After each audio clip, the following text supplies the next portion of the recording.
En el anime tenemos un montón de jutsu, pero ¿sabías que había algunos que ningún ninja podía usar?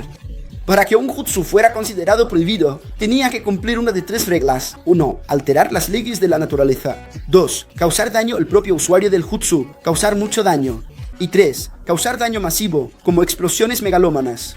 Pero claro, en realidad casi cualquier jutsu ya entra en una de esas reglas, que sería alterar las leyes de la naturaleza. De hecho, casi todos los jutsus están hechos para eso, pero lo que se considera un jutsu prohibido son los excesos. Jutsus explosivos de Ibagakure. El jutsu de nuestro querido Deidarina-sama era considerado un jutsu prohibido.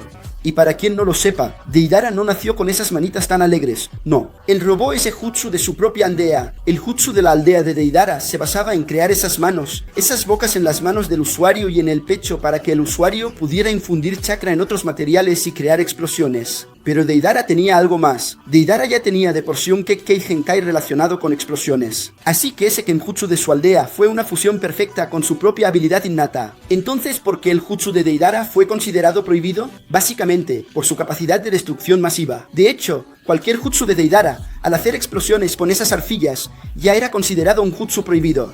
Pero Deidara aún tenía un segundo jutsu prohibido que era considerado aparte, que fue aquel último jutsu que usó como sacrificio. El Zero, que no solo violaba la regla de los jutsus con daños masivos, sino que además infringía la segunda regla, que era causar daño al propio usuario. En este caso, esta técnica suponía el daño máximo, la muerte, ya que era una técnica de autosacrificio. Así que, además de causar una explosión de unos 10 kilómetros de diámetro, el usuario moría. Más prohibida que esta técnica, es difícil encontrar. La técnica de las 8 puertas, utilizada por los 2 ninjas más carismáticos de Konoha, los tejones, Dai Sensei y Rock Lee. La técnica de las 8 puertas estaba prohibida básicamente porque rompía la regla de causar daños al propio usuario. A partir de la primera puerta, que liberaba los límites que el cerebro impone a las funciones del cuerpo, permitiendo liberar el 100% de su poder físico, ya causaba cierto daño al usuario si no conseguía controlar bien la técnica. Pero a partir de la segunda, tercera, cuarta puerta, el daño solo iba aumentando. Pero, sin embargo, vimos que dependiendo del entrenamiento del ninja, si era posible utilizar las puertas hasta el límite de la séptima puerta sin sufrir tantos daños. Sin embargo, la última y octava puerta era definitiva, ahí ya no había nada más que hacer. Y al llegar a la octava puerta, el jutsu, además de romper la regla de causar daños al propio usuario, también rompía la regla de quebrantar las leyes de la naturaleza distorsionando el espacio-tiempo. La cosa era tan bestia que se dice que ese humo rojo que sale del usuario cuando está usando la última de esa técnica de las 8 puertas tiene relación con la sangre del usuario evaporándose y dejando esa nube roja a su alrededor. Rasen Shuriken. Esta fue la primera técnica que creó Naruto, creo que la primera y la última, y básicamente consistía en infundir el estilo viento en la técnica del Rasengan. Y se le dio el nombre de Rasen Shuriken precisamente por su forma final, que hacía una especie de forma de Shuriken alrededor del Rasengan. Entonces, ¿por qué se consideraba esta técnica una técnica prohibida? Básicamente, también por romper la regla de causar daño al usuario. La técnica era tan bestia que, cuando estaba en contacto con su oponente, causaba daños a nivel celular. Y al principio, cuando Naruto la usaba sin estar aún en modo Sannin, tenía que estar cerca del oponente para poder utilizar la técnica. Simplemente no podía, no conseguía lanzarla. Y como tenía que estar tan cerca, el daño, además de causarse al oponente, también se producía en parte en el propio Naruto, sobre todo en su brazo, que era la parte del cuerpo más próxima a la técnica, llegando casi a inutilizarle el brazo. Por eso, la técnica fue prohibida por Tsunade, que era la Hokage en ese momento. Pero después de un tiempo, sabemos que Naruto consigue solucionar ese problema y empieza a lanzar los Rasen Shuriken por ahí usando el modo Sannin. Izanagi e Izanami son básicamente los trucos del plan Uchiha. El Izanagi es el mayor timo, es el jutsu que básicamente, si mueres, no mueres. Simplemente hace que la ilusión se convierta en realidad. Este jutsu hace que, de hecho, hayas muerto, el jutsu o lo que sea que te haya atravesado, que mató, pero simplemente altera la realidad y pasas a no haber muerto y sigues vivo. ¿Y por qué es un jutsu prohibido? No es por el hecho de que sea demasiado poderoso, sino porque también rompe una de las reglas y causa daño a su usuario, perdiendo para siempre la visión del ojo que utilizó esa técnica. Así que básicamente es una técnica de sacrificio, la vas a usar y, si eres una persona normal que solo tiene 2 Sharingan y no eres un psicópata como Danzo que tenía 50.000 en el brazo, la usas y te quedas solo con un ojo. Hijo mío, si la usas 2 veces, ya está, se acabó. El Izanami es aún más bestia, simplemente pone al usuario en un jutsu de bucle infinito del que es imposible escapar. Es como el Avada Kedavra del mundo de Naruto, y está prohibido por el mismo motivo que el Izanagi. Acaba con la vida útil del ojo que usó el jutsu. Byakugo es el jutsu que demostró la quinta Hokage, la pequeña Tsunade-sama. El jutsu básicamente te transforma en Majin Buu. Te pueden cortar, apuñalar, quemar, hacerte de todo y tú sigues regenerándote rapidísimo.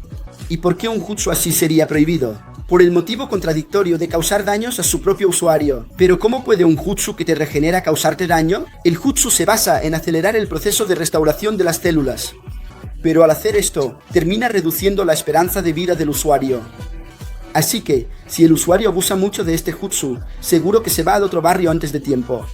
Tanto es así que en el anime pensamos que Tsunade está bastante bien conservada. Por ejemplo, Jiraiya parecía incluso un poco mayor que Tsunade, a pesar de que tienen edades parecidas, pero en realidad, Jiraiya estaba mucho mejor conservado que Tsunade. En ese caso, simplemente era un jutsu que Tsunade utiliza para disimular su verdadero estado de vejez. Shikifujin, el jutsu de invocar al demonio y encerrar las almas en una mochila de niño, también rompe dos de las leyes relacionadas con los jutsu prohibidos. Causan daños a su usuario, es básicamente una técnica de sacrificio. Rompen las leyes de la naturaleza, sellando el alma del usuario en la barriga del ventilador de techo. Y tú pensabas que el clan Uzumaki era buena gente, ¿verdad? Fíjate en el jutsu que crearon, solo hay que invocar al demonio. La marca de la maldición, ese tatuaje chulo que Orochimaru dejaba en el cuellito de la gente y que también daba mucho poder al usuario, también era un jutsu prohibido.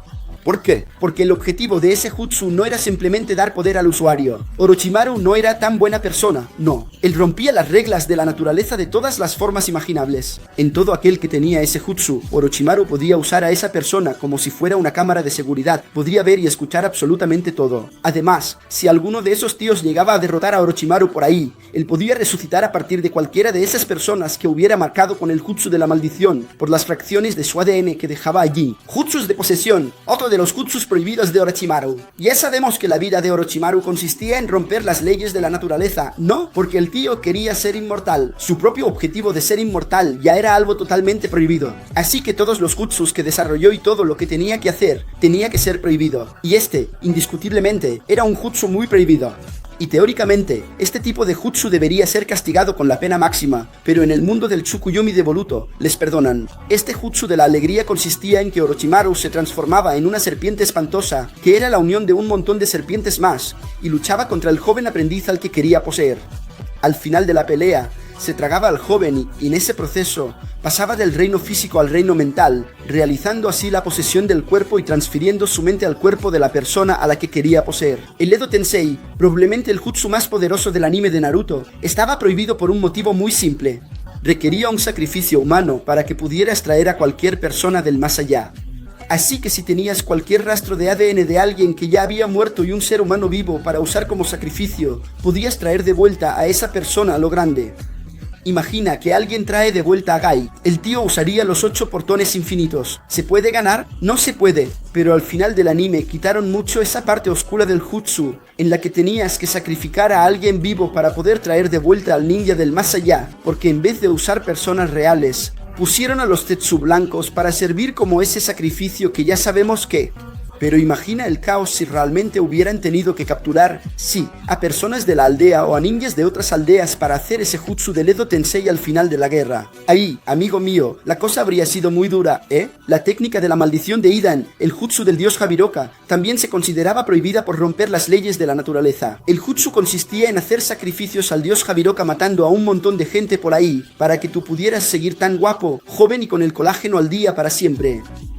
Así que no es nada difícil entender por qué ese jutsu está prohibido, ¿verdad? Rinnegan, el Sharingan nunca se consideró un jutsu prohibido, pero su evolución, colega, si lo tenías, la cosa no pintaba muy bien para ti, la verdad, o lo fue, ¿verdad? El maldito ojo tenía, simplemente, un montón de jutsus prohibidos dentro de él. El puto Shinra Tensei que destrozó Konoha.